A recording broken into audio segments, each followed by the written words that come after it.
შეგახსენებთ 31 მაისს ბოლნისში გაიმართება დაცული ადგილწარმოშობის ღვინის ფესტივალი და დაცული ადგილწარმოშობის ღვინოები იქნება გამოფენილი, გამოფენაც იქნება გაყიდვაც, ასევე კონკურსი, ფარული დეგუსტაცია უკვე გაიმართა, შეაფასეს ღვინოები და მე მგონი აირჩა კიდეც საუკეთესოები, უბრალოდ ჯერ არ აცხადებენ და 31 მაისს გახდება გამარჯვებულიც და გამარჯვებულები, კონკურსანტები, ვინ იქნებიან გამარჯვებულები, ცნობილები.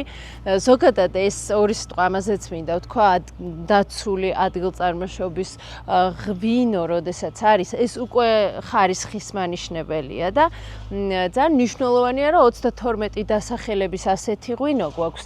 60 წარმოებელი იქნება, თუ არ ვცდები, ღვინის გამოფენა ხო იქნება და ადგილზე შეძლებთ გასინჯვას, ასევე ყიდვასაც.